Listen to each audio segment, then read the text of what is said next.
tout le monde, c'est Lydie et bienvenue dans cette nouvelle vidéo. Je vous avais montré lors de la dernière vidéo sur mes achats à la PlannerCon que j'avais acheté une mini punchboard enveloppe chez Craftelier.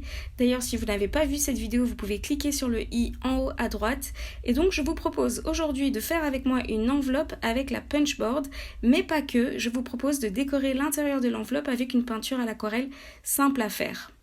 Alors, tout d'abord, découvrons la machine. Donc, c'est la version petite de la punchboard et elle sert donc à faire deux petites enveloppes. Les indications écrites sur la punchboard sont en inch, mais heureusement, ils ont pensé à tout. Ils ont mis un petit descriptif en papier en centimètres.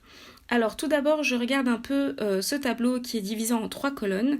La première colonne, en fait, c'est la taille de l'enveloppe qu'on aimerait avoir au final, donc. Et à côté, la taille du papier qu'on a besoin de découper pour pouvoir faire cette taille d'enveloppe. Et la troisième, le chiffre indique où caler la feuille sur la règle dans la punchboard pour perforer au bon endroit. J'ai donc découpé un morceau de papier de 14 sur 14 cm et j'ai fait un autre aussi de 12 sur 12 cm. Donc celle qu'on va utiliser en premier, c'est la grande de 14 sur 14 cm. Et donc, comme je regarde dans le descriptif, je place donc mon papier sur la réglette sur la punch à 7 cm. Alors, on ne voit pas très bien dans ma vidéo, mais en fait, sur la punch, il y a la réglette en inch et juste en dessous, il y a les annotations en centimètres. Quand j'ai bien placé mon papier, je perfore et je passe avec le plioir fourni avec la machine dans la ligne qui est creusée dans la punch. Je tourne ensuite mon papier de façon à mettre ma pliure que je viens juste de faire dans l'axe de cette petite pique qui sort du bouton punch. Donc j'ai mis une petite flèche pour vous montrer la petite pique qui sort un petit peu de la punch. Et en fait on va aligner la pliure vraiment dans l'axe de cette petite pique. Et donc je vais reperforer, je trace avec le plioir la ligne et je retourne mon papier et ainsi de suite jusqu'à ce que j'ai fait les 4 côtés. Ensuite, je vais à l'extérieur de ma machine et je peux perforer mes 4 coins de l'enveloppe en arrondi avec l'arrière de la perfo. Donc la perfo, il y a un côté intérieur et extérieur. Et à l'extérieur, on peut découper en arrondi.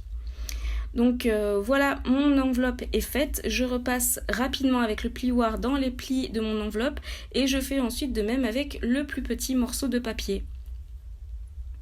Quand c'est fait, je vérifie que mon papier plus petit rentre bien dans le grand. Je garde ensuite le meilleur côté et je découpe en fait les autres, tout ça parce que je n'ai pas besoin des autres côtés dans toute l'enveloppe puisque le but est qu'on aperçoive seulement à l'ouverture de l'enveloppe le dessin et ce qu'il y a dedans en fait on ne verra pas. Je passe maintenant à l'aquarelle, donc je sors mon matériel, ma palette en bloc de feuilles, mes aquarelles de chez Prima et mon pot d'eau. Je prends mon petit morceau de papier découpé qui ira dans l'enveloppe et je prépare ma couleur. Il faut savoir qu'en général dans la peinture, la préparation de celle-ci est aussi importante que son application sur le papier. Bien préparer sa peinture, son dosage d'eau garantit en fait un meilleur résultat. Mon idée ici est de faire un beau fond de ciel de nuit étoilé avec une petite lune. Donc je vais préparer ma couleur pour faire un ciel de nuit. Donc la nuit n'est pas forcément noire ni bleu foncé, il y a dedans un petit peu de mauve, un petit peu de vert aussi. Donc tout d'abord je fais plusieurs couches d'aquarelle que je vais sécher directement avec mon heat gun pour en refaire directement une par-dessus. Donc comme c'est de l'aquarelle, on travaille vraiment par couches. Au bout d'un moment, j'ai envie de créer des imperfections dans mon ciel, des zones plus foncées et d'autres plus claires. Donc je vais commencer par tamponner avec mon pinceau pour déposer la couleur vraiment à certains endroits.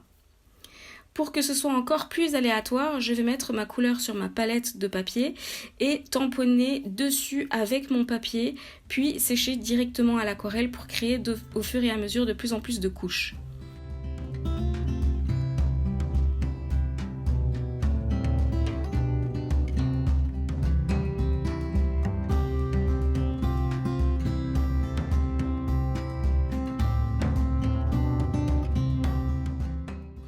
Quand mon aquarelle est terminée, je vais la coller à l'intérieur de mon enveloppe.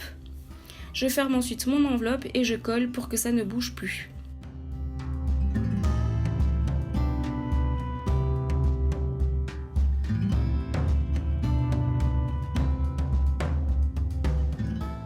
Maintenant, je vais apporter les petits éléments comme la lune et les étoiles avec un Gelly Roll blanc.